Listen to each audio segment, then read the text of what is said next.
All right, we got Marsha Easy. About time. About time. You hard to get, girl. You stay so busy all the time. Look at you, looking all good. Class of 2021. No, close enough. Close enough. Close enough. Yes. Well, I just want to let everybody know this is the Circuit Podcast where people wear several hats, and Marsha Easley is one who wears several hats, lots of hats, and I've seen her work. So I'd like to welcome to the stage.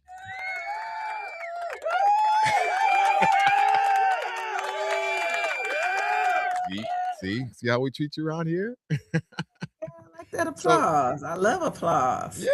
Yeah. So now, just to let our audience know, you are from Pontiac, right? Or are you from like New York or down south someplace? Where are you from? Where are you Born and born? raised Okay. Pontiac General Hospital, Okay. like Which the is majority of us. it's still standing. It's still standing. And you were a chief, right? If I'm not mistaken, you went I'm a to chief for life. for life. Chief for life. So All the I am chiefs I still a get. chief. Yeah, all the Chiefs I get, they proudly represents the Chiefs, And I know I wish the dogs were, the Huskies would be a little bit more flamboyant, but we just don't have the roof in us, I guess. Somebody had to go to that school though, but it's okay. We It's love you okay. guys anyway. But you were a cheerleader also, weren't you? In a band? No, no, I was in the band, The and I band. was actually in my yearbook. I'm the band cheerleader. Okay. Okay. So Okay. Well, tell us a little bit about you got a lot of sisters and brothers that you grew up with. Tell us a little bit about your life in Pontiac growing up, so we can get a okay, feel. well, I grew up on the South Side for the most part, So say even though it was my main base was my grandmother's house on South Boulevard. okay. I lived in Detroit and I lived on the east northeast side, but I always, for the most part, I went to school from my grandmother's house. So, Okay. Okay. um, And your what grandmother has else? strong influences over you? At very strong. Everybody know Miss Lessinger. Everybody knew Okay. Flossie Lessinger, and everybody knew the Lessingers in Pontiac. And she was my best friend. Very strong influence. She taught me everything I knew about cooking, Mhm. about knowing how to act, about how not to act, what to do in certain situations. Because she was a strong, praying woman, and Okay. she had a lot of people. She had 10 kids, and everybody dropped all the grandkids at her house. So her house was the spot to be at The spot to because it be was at. never a dull moment. Is that over on the south side on the South Boulevard? Right between Oh. Franklin and Harvey. Yep, that was the Yeah. spot. Yeah, that's the spot. So you end up going to Michigan State, right? If I remember correctly, right? Graduate Michigan Yeah, State. You went go there for what, green, 77 to 82? 81. Go Okay, green, go white. 81. Yes, I am a Okay. Spartan for life also. Okay. All right. And was it packaging engineering that you majored in? Good, yes. Okay. Yes. Okay. All right. Somebody done the homework. So how'd you end up working at what's it, the Fiero plant, right? Pontiac Fiero plant? Well, getting Or out do of college at the time I graduated, the the market was very saturated. It was very hard to get a job out of hmm college. So a lot of us went through that. So we all pursued jobs that were not in our major. okay. So as soon as I got out, I was into this robotics class that the government was paying a certain amount of people to go to this robotics class, and they tested maybe 2,000 people and only picked Mhm. 20. And I just happened to be one of the 20. One Okay. of my good friends Oh, and our classmates, she worked um, for the state of Michigan, and she told me about it. So I was like, oh, okay, I ain't got no job. They paid us to go to this class. okay. And while I was in the class, I met someone who was working at General Motors, and they was telling me about the apprenticeship program. So they said, take the test. So I took the test, and in Pontiac, I was like number 169 on the outside list because for so many people that worked in the plant, they hired them first, and then maybe one from the outside out of maybe 10 from there, one from the outside. So I was like, okay, I'm never gonna get in there. Okay. And but I aced the test. Make a long story short, one of the friends in there was telling me about the Fiero plant. The Fiero plant was pretty new back then, hmm and they were hiring. And and for good for me, but diversity things were going on. A lot of actions were going on with Right. diversification. Right. So they were Right. looking for women, black people, any other kind of race besides white. So I checked a couple of boxes and I passed the test. So that's how I got into the Fiero plant as an apprentice electrician. Okay. And I choose electrician because let me tell you, when I went in there, Derek, I didn't know nothing about being an electrician, a pipe fitter, a millwright. I didn't know a flathead from a Phillips. I didn't know anything about tools.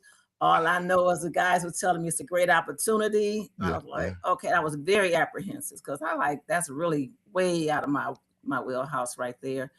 And so I took a chance and I passed the interviews and I got in there. And 42 years later, I'm still with General Motors. Oh, you're still there. Okay. You haven't Still there. retired yet. That's good. Yes. That's Not the good. Fiero plant. I'd have moved on. I didn't close down a lot of plants, but I used to have a Fiero. I love that car.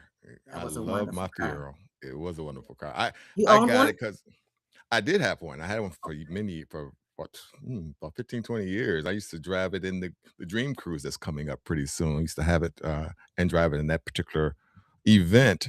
But I sold it. I had like about 5 cars, and you got to pay taxes, and you got to pay the government for licensing to, put tags on the cars. If you don't tag it, they'll double it up the next year that you didn't tag it. And I said, oh, this is getting ridiculous. So I just kept the cars that I could hold on to, and then just let the ones that which like my Fiero go. So did you know your life was gonna be that way when you got out of high school or got out of college? Did you already plan this, or you just kinda like roll the dice?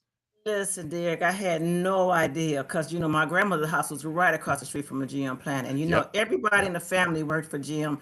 And I said I Right. would never, ever, never, ever, ever work in the plant. I didn't go to Okay. school to work. My attitude was I didn't go to school to go work in a factory. So Right, right, no, right. I don't gonna work over there. And so I no, I in my wildest dreams I would have never thought I'd have been working in the factory. And I've been General Motors has been very good to me, very, very good to me. So Did here studying I am. packaging, in engineering help you at all by working You at General know, Motors? Like, I mean, because you you could know, work at General Motors packaging. They could have been their pack up the car or exactly. whatever. What Yeah. happened was I got offered a lot of jobs after I had been there about a year. And Okay. so I looked at the money I was making there and then what they was offering, and it was like, I think I'm gonna stay here because Yeah. Yeah. back then starting salaries maybe like 20, 30,000, on the starting in the engineering field back then. Mhm. But General Motors was pumping and it was grinding and we was working at overtime. And that paycheck was like, being fresh out of college and all that money is like, I think I'll stay a little longer. So back then, how was the competition? There's not a lot of women who were into being electricians at that point, and probably still not a whole lot. I don't know. I last out when I was in working at the robotics company, I didn't see a whole lot of women breaking their necks to get into electrical uh, work. What is it like now? Since you're still there, is it still opportunities for women to be a part of the electro engineer or be a part of the repair work, whereas electrical is concerned, or what is the dealio? Tell our audience that for people who wear several Well, hats. yes, it's a lot of opportunities for women now. Over the years, it has become more and more opportunities, but I still find myself as usually the only female, and you definitely the only female electrician, Mhm. and definitely the only female black electrician everywhere I go. Yeah. So I'm always in a room full of men, which I'm not going to complain about. I'm not going to complain about that. So, but no, but there are more and more women in the field now. I have been meeting Mhm. them, just networking and everything, and we're out there now. Not a lot of Okay. us, though. That's the thing. Not a lot of us out there, but Okay. there. So you spent decades around UAW and General Motors. So what is the biggest change you've seen in relationship between the company and the workers? Because I Well, know a lot's changed. And I was going to ask you also about the DEI. Do you see any DEI changes? They cut away, and then now they're not hiring many black or many women these days. It's a two-part question. well, they're hiring anybody who qualifies right now. Okay. So they really can't discriminate against who they hire. Okay. So that's why everybody's getting opportunities to get into the fields now. Hmm. There are lots of women in engineering part, electrical, mechanical, lots of women in those fields. So Hmm. we're doing pretty well in that area. But you know, the only thing that's changing me, like I'd been like working in production plants, and now I'm in the engineering building, and I get in there like, you know, I did production for so long, and I'm like, it's a whole different feel in there.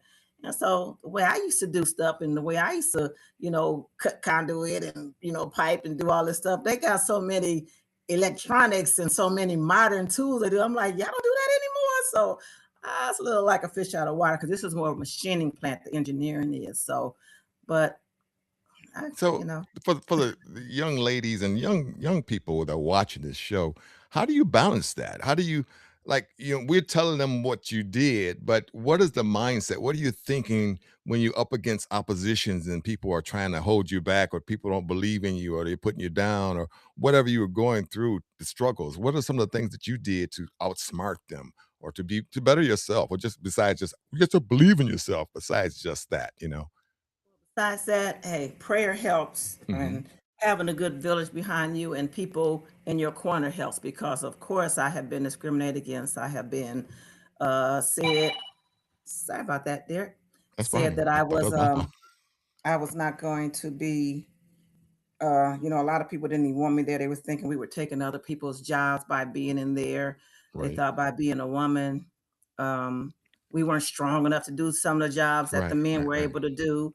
And I had to constantly prove myself and prove Mhm. myself. And when they try to, then you have the ones who just really want to help you and you don't learn anything because they want to do everything for you. And I had to fight for like, no, I need to do this. You can't just keep doing everything for me. So I got both sides of the spectrum, you know, the ones who didn't like you and wouldn't help you, and the ones who overly helped you, and then the ones who was like, okay, look, this is what you got to do. And I always had somebody who always said, you know, document everything, make sure Okay. you Yeah. do what you do. Like I tell people now, when you get in there, especially us, and you know, it's a shame that it is, but I have to say we can't do things that other people can do. We can't get away with things No. that other people can do. So I tell people you got to be on it. You can't go high. You got to be out there asking questions. Don't Mhm. let them push you to the side. Don't do Okay. that. Stay in there. Do the extra. You just got to go the extra yardage just to succeed in Mhm. this field. So Okay. I it's really a good field. It's been good to me. I Well, can't.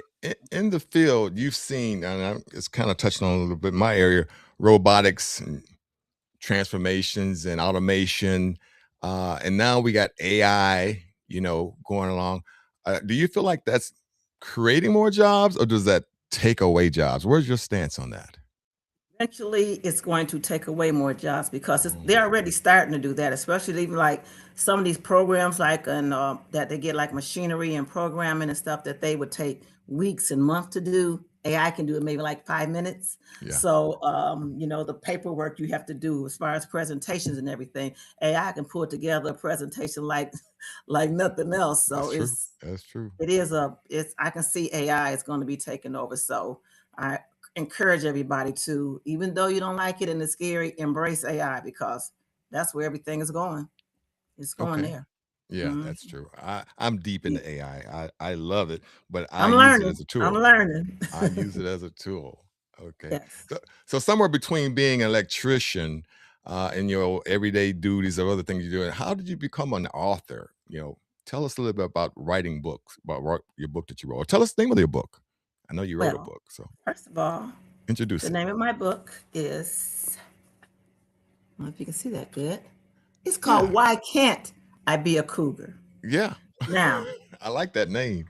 why can't I be a cougar? Why can't I be a cougar? Why can't I be a cougar? So, Derek, the So it's story, not I written for never men. intended on writing this book. I just one day I was riding to work and some words came to my head. It was weird. I was driving to Flint. These Gotta hear words, this story. I got to work. I just started writing stuff. I didn't know what the character's going to be, how many characters, what the Hmm. title of the book is going to be, anything. And it just flowed out of me. I can't even, it's really hard to explain how this book came together, but I took advice from a lot of people that I read up on how people did books. So I read Terry McMillan said, just write every day, just write every day, write Yeah. every day. So I was like, okay, I'm gonna write something every day. And then I put a piece here and a piece there. And then the biggest part, I was in a book club. So when I had my first little draft together, I took it to my book club. And these ladies ate that book up and they said, look, it's got a little sex in there, Derek. It's a little bit of sex in there. So I was Okay. like just saying, instead of saying, describing it, they was like, I was like, and the rest was history. They're like, what do you mean the rest is history? Yeah, let me tell you, I have been to book club signings everywhere. I went to one where they were all senior citizens and Uh-huh. they loved this They book and loved it. but it's not a book. Let me say this. It's not a book about being a cougar and how to be a cougar. The Okay. book is about these 5 women who are very good friends. They were in their 50s, one was 35. And it's just the friendships and just some of the things they went through in their relationships in their life and their jobs and everything. They were all successful in their own right. And it just shows because people don't think women can get along. Is it for So, women, the book, or is it for no, men let and me tell women? you, do you know how many men bought this book and love Okay. this book? Okay. I Okay. have these young guys. He already told me what character he wants to be in the movie when it becomes a movie, because that's one of the things I want to do. So no, it's not just the men who have read it, and many men have read it. They love Okay. it. They Mhm. love it. Okay. And so you are you planning on writing another book, or are you gonna do the movie next? What's the take? Well, now that AI is here, I'm really going to Mhm. try to have AI make it into a screenplay for me so I can submit Okay. it to a few places and see what I can do with it, because I think it would be a great movie. So, and I've been told that it was actually endorsed by my good friend Cookie Johnson, Magic Johnson's wife. Okay. So she Okay. endorsed it, which was a really good thing for me. And I just could see this book as a movie, and I think everybody should read it. It's a feel good book. It make you laugh. It make you cry. Okay. Um, I don't know. I just feel really good about it. Maybe Well, I'm let, prejudiced, but let's talk about your feel good about it. So you wrote this book. Did it change your opinion as you did the study, as you was putting it together on your relationships with men? Did that change at all? no, because I dug a lot of this stuff from my life and from Okay. some of my Yeah. friends' lives and everything. So it didn't change anything. But guess what? One of my friends, this is a guy, and he would tell you right now he lives in Atlanta. And we've been friends for like 30 years, and he said that book changed his life. He said, because he had thought about messing on his wife and stuff, but he said he gave him a whole different perspective and respect Okay. for his wife. He was really adamant about that, and that just made me feel really good. And he just, Yeah. you know what I'm saying? So It's good to connect like that, to have a that's relationship with. Yeah, I like to think that a lot of people or men and women have that, but they don't. It's very few, far and few between, to have that type of relationship. What do you think we could do to strengthen? You wrote a book about it, but what could tie men and women together? What should a man say to a woman, or a woman should say to a man, so that they could have a more closer relationship? What would you say that to make that tie or make that work? But Derek, I did write another book before I wrote this one, and it's Oh, been okay. in my computer for about 20 years, and I need to uh, get it out there. But it's more like on a stuck common sense kind of thing, and it lets you know, and it kind of ties to this: like, if a man tells you something, believe him. If a man say, "I don't want to be in a relationship, I don't want to have kids, I don't want to," believe them, because us women, Yeah. we feel like, once they get me, I can change their mind, or they're gonna marry me. We Right. fool ourselves, but the thing is, and for men too, Derek, you probably think of it too. You probably think you got all of that going on, and this woman might say she don't want to do something. I'm talking about you. Close your mouth. Don't make me spill no reason. Our stuff Wait, going to the grave. Our stuff wait a going to the minute. grave. But I'm just saying, you know, we just I get was gonna say, disillusioned with stuff, and no. you just have to be up close. You just gotta listen what people listen to what somebody tells you. Just listen to it and pay attention. And Well, one thing I really believe in from this book and from life is the way a person treats like a man treats their mother and their sisters and they stuff like that. yeah. Pay attention to that. Pay Okay. attention to that. It makes a difference, because 9 times out of 10 it shows you how they're gonna treat you. Okay. It just seems like most men are trying to inspire the woman to come to his camp. So he's going to offer gifts, dinner, I got a fancy car, or I live someplace nice. I got nice clothes and shoes, or here's some food for you. Or here's like I'm trying to. So I don't see how he's being that person that you just said that there's no real trickery there. I'm just trying to convince it, unless you call the convincing a trick. Is am I saying Uh, that correctly? Or Might be, because what I'm thinking you're saying is, but And what I see is once the man gets you and they get comfortable with you, Hmm. then all that stuff goes out the door. So unless you got the right one, let me tell you, unless you got the right one. Okay. So And, one and thing I learned is don't, oh, that was going to be the name of the book. Don't ignore the red flags. Now I okay. know we all seen them and they be flying around and you see them, you be like, it makes you think, make you go, And those things that make you go, in a relationship, pay attention. Do not ignore the red flags. That's the best advice I can give you right now.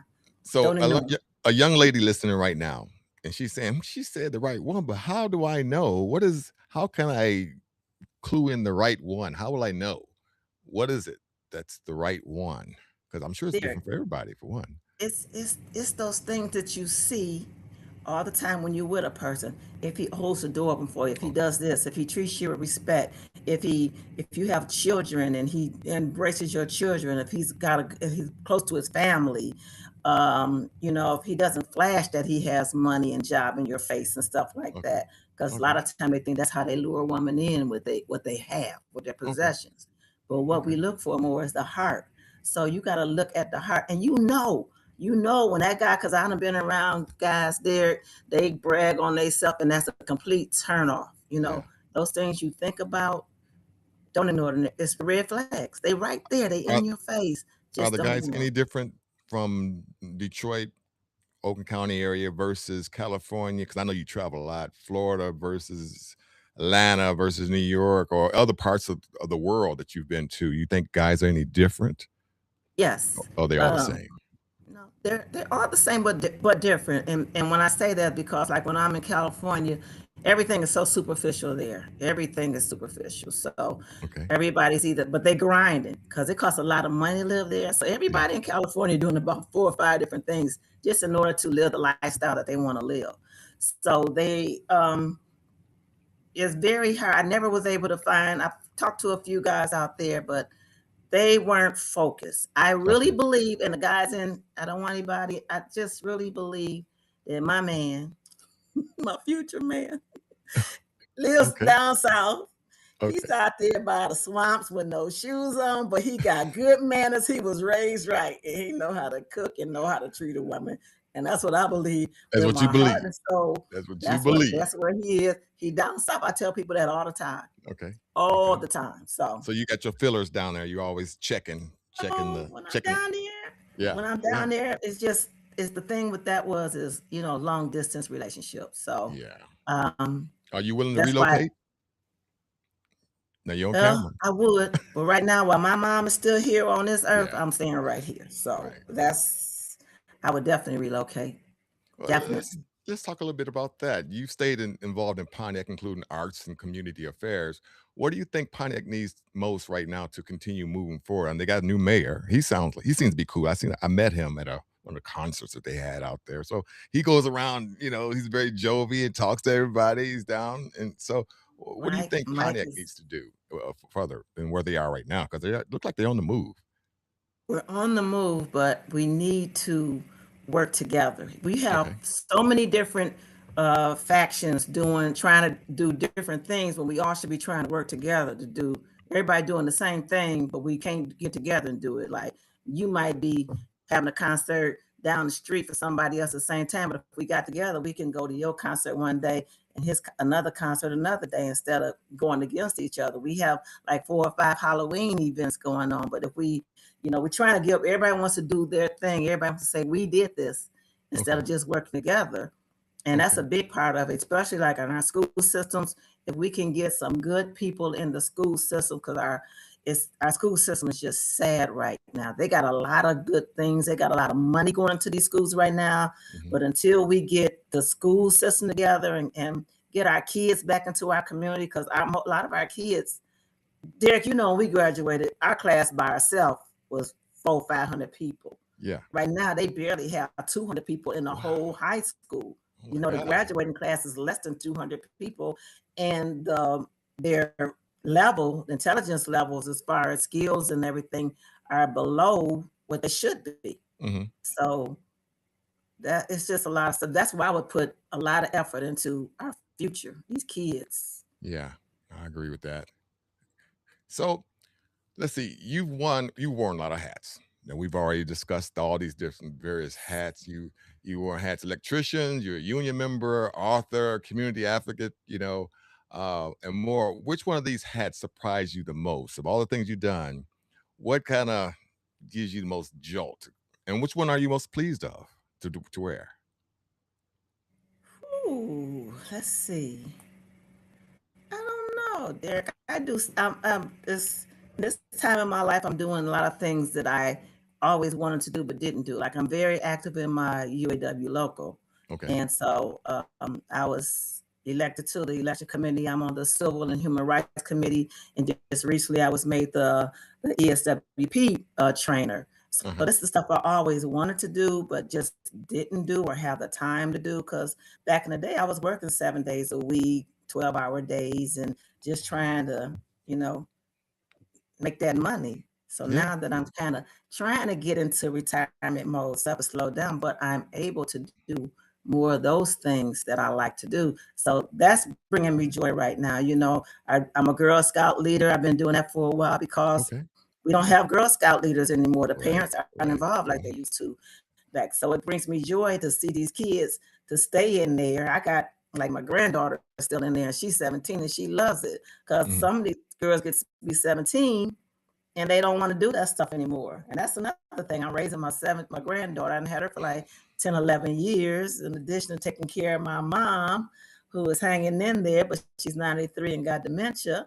She's beautiful. I'm She's working beautiful. Yeah. 5, 6 days a week. I just joined the Kiwanis. I'm on the Kiwanis. I used to be a part of that. Long Yeah, time ago, though. Terry made me get in that, the Pontiac I Alumni didn't know they still Foundation. existed. Yeah, They they just still started back up. They just started Oh, back up okay, the okay, Pontiac chapter. okay, yeah, Yeah, I yeah. do that. I was on the Pontiac Arts Commission. I'm on the Pontiac Alumni Foundation. It's a couple other things I'm probably involved in. I can't remember right now, but Well, let's talk about that then. If, 25-year-old you was sitting in front of you and what you know right now, what would you tell 25-year-old you to watch out for? Like, 'cause now you can go back from the past. I mean, from past to the future. No, from the future to the past. I'm sorry. And you're gonna tell 20 what would you tell your 25-year-old self what you know now, what to look out for or to stay away from or be careful of? do you really want to know that? Because first of all, the main thing is I would have stayed away from the wrong people because From they from the have what? Say it again. The wrong people wrong in people. my Okay. life.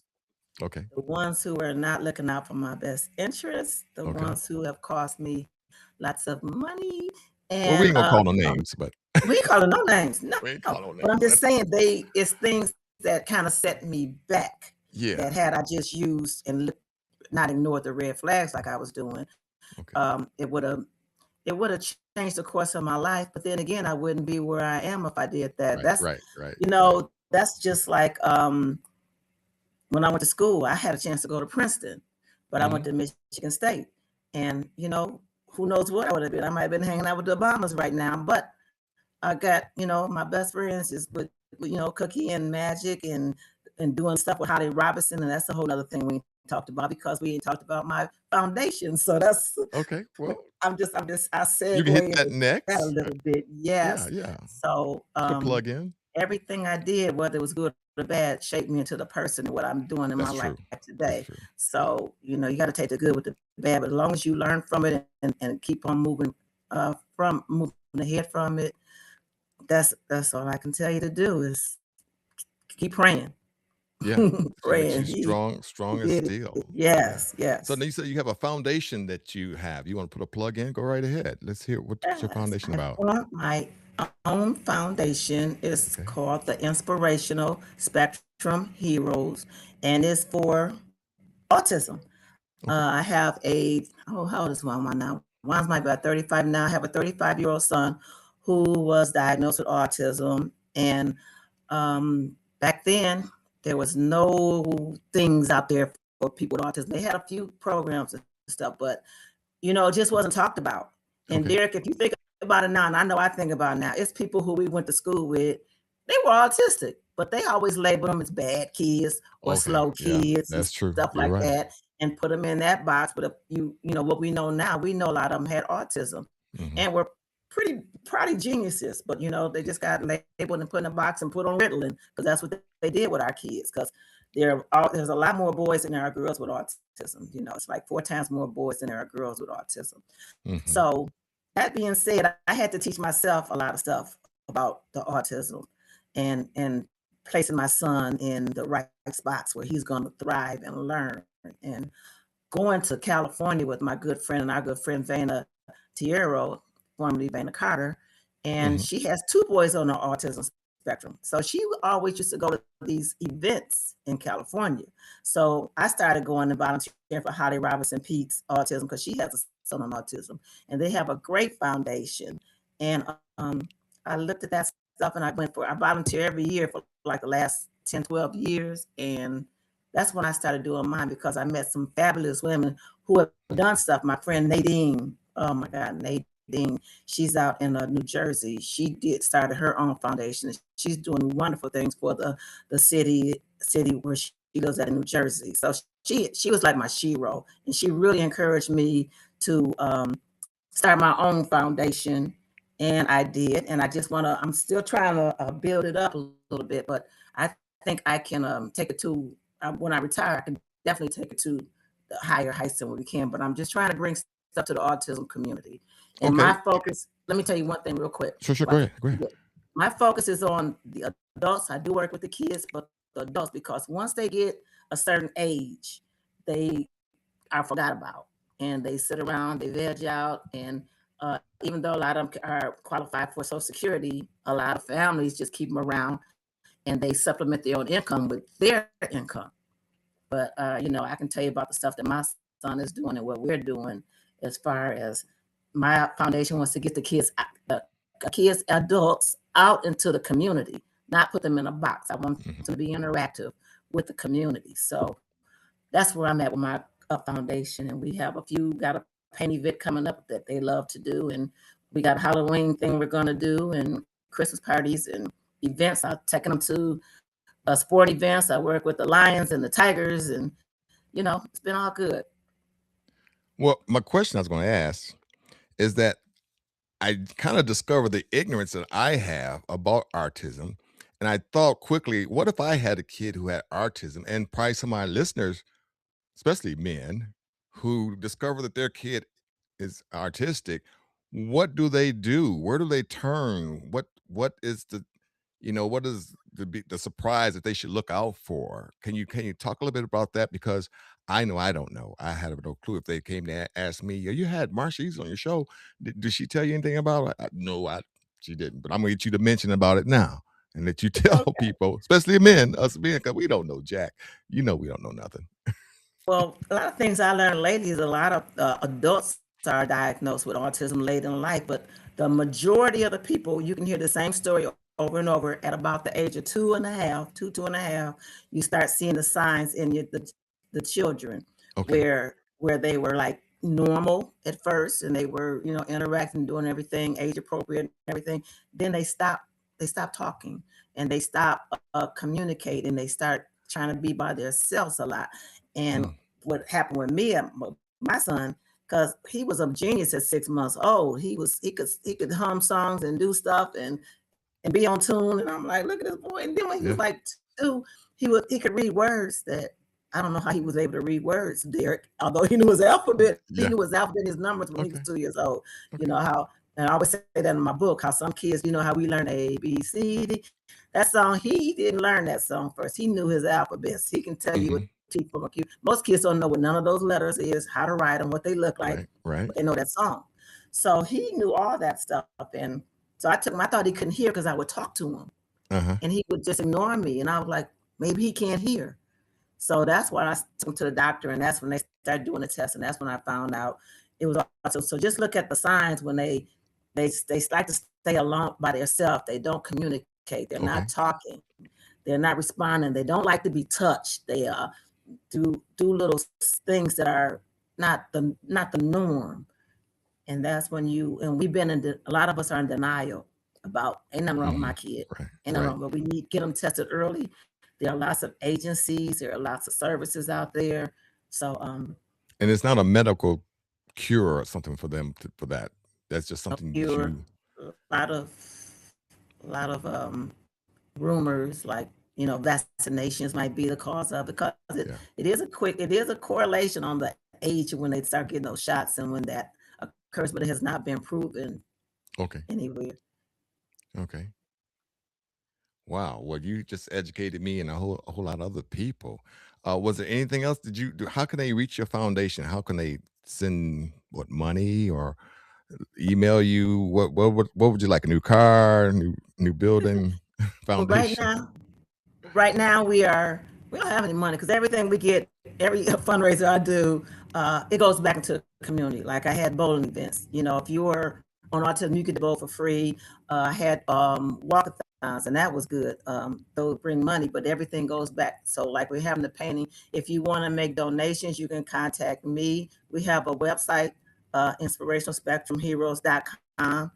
I'm all over the social medias, Marsha Easley on Facebook, Marsha Easley on Instagram, Marsha Okay. Easley on LinkedIn, Marsha Easley on, I don't think I might be on Twitter. I don't look at Twitter, but I'm on all the social media but not hard Well, to find. on your job with Generous Motors, what's the funniest thing you ever seen happen that you've seen on your job that just had you just busting out laughing? I, I don't know. No. I don't remember seeing, I mean, Or because what's right now, with the guys that work right now, they do so many things. They bring me constantly every day? joy. They Yeah. bring me joy. This is the first time I ever got to work with black men electricians. I've never Okay. really had that opportunity. So I got like 4 of them that I'm working with.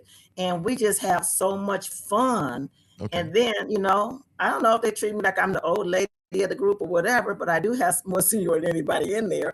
Okay. But they take Respect. care of me and they treat me Respect. good. And we have really a lot of fun Yeah. in there. Well, So what's the most serious nothing. thing you've seen happen that really make you grab your pearls, as one would say? You, oh my God, that was close, or something that was really It dramatic. happened to me personally. What happened to you, or you've seen happen that it didn't happen naturally to you, but somewhere where you felt for that person?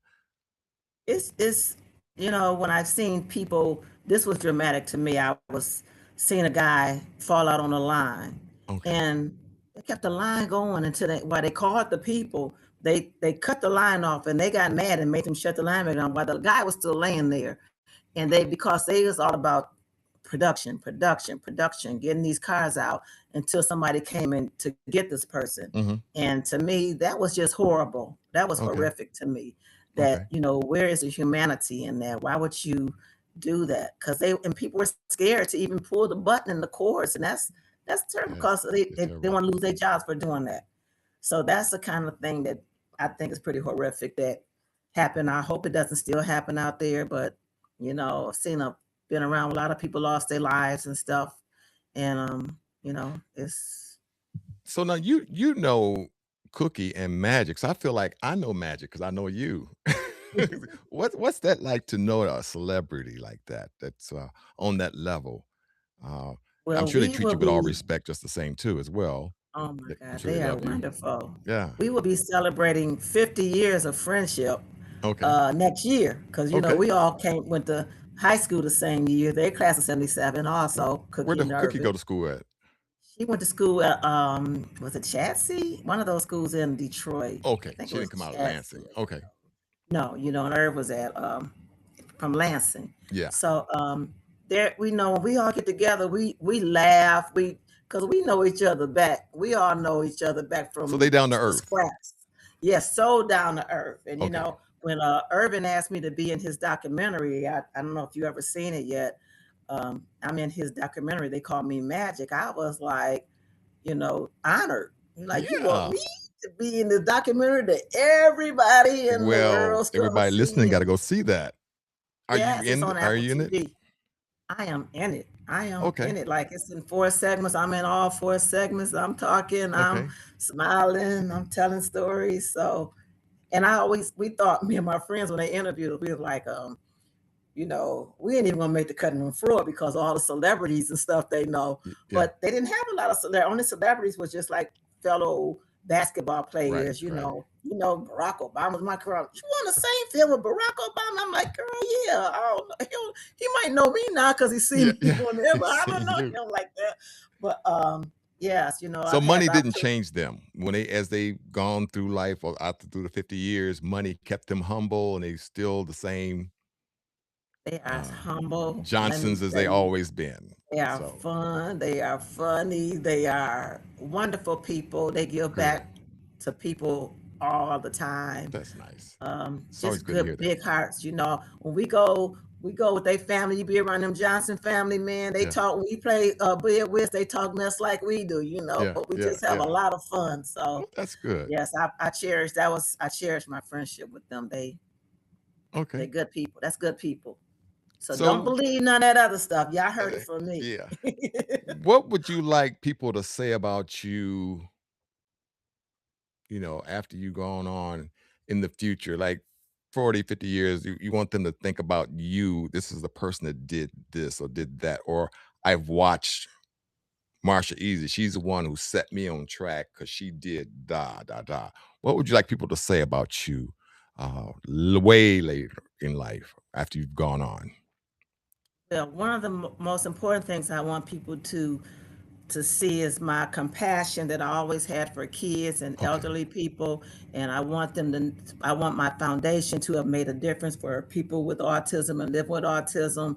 I want to set up better programs, better resources for them, and that's one of the biggest impact I'm trying to make because that's I'm very passionate about the autism and autism community, and I have people all the time ask me, what should I do, what can I do, what do I do, what I do, especially once they get out of school and stuff. So I want to be that resource person. The I'm resource not the person. expert on autism, but I know a lot of experts in autism, and I want to send people in the right track and get them going and just bring a little bit more awareness to autism, and I want to make my mark doing that.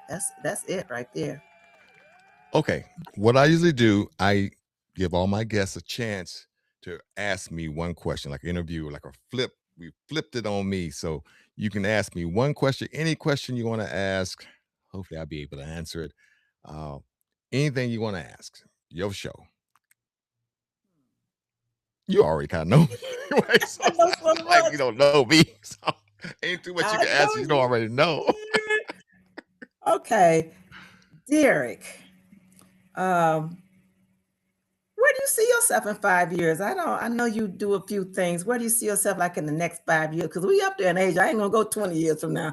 I'm gonna say like in the next 5 years. What is Derek Washington gonna be doing? I want to be doing a podcast that took off. I hit some type of subject or I interviewed somebody and that went viral and it put me out there. Within now and 5 years, that's where I see myself going. I sell products, of course, and I play in bands, yes, of course. And I've done quite a few things, but this right here, I enjoy the passion because I'm having fun. I'm really enjoying. A lot of people will say, "Oh, I don't know why you doing that. You look foolish or you stupid." Or whatever you want to say, I don't care. I do what I want to do. I'm having fun with it, and people like yourself will allow me to talk to you about it, and we can talk about it over the air. And a lot of people, it's really funny. I didn't think my family or for some friends that we even watched some of this stuff because I got a meter that tells me how many people, so if it don't show that many people, and they're coming, "Oh, you you got a podcast?" Like, "Oh, how'd you know?" I said, "Yeah, I watched some of it. It's cool, or it's that, or." So that's where I'm thinking I'm gonna hit on something, or one of my guests is gonna say something, it's gonna trigger, and it's gonna go viral. So I just try to keep everything up, informative, so people can see what they can pull from it to help themselves. And you gave a lot of great information. So that's a good question. I want to say thank you. I'm not going to keep it no longer than I need to because everybody's time is precious, right? Yes, And I yes. think you've done a great job. I think that you brought it. You brought the smoke. I hope you're able to get across what you wanted. You say your foundation and your book and things that you're doing in life. So I hope that worked out for you. Was there anything else you wanted to add to that? I would like to, just on a personal note, anybody who can get into the plant, General Motors, any of these places, please take advantage of all the money they have out there to further anything you want to do. Since I've been there, I got my real estate license, I got my event planning license, I got my CPW, I got everything because they got money out there. People have gotten their degrees while they're there, but we just do not take advantage of the opportunities that are out there. So just take advantage of it. Work hard, do good, and show love and show compassion to people. That's the main thing we need to do. A little bit more compassion. And Marsha Easley. You're so silly. Thank you so much. And of course, it's out there now. So feel free to let me know what you think of what you want to do. And this is on Amazon. It's on Amazon. Good. I'm gonna go see that movie with you and Magic. Okay, that sounds all right. Good. Thank you so much. I see you at the Dream Cruise. Me. Yes. Yeah. All right. Bye-bye. Bye-bye.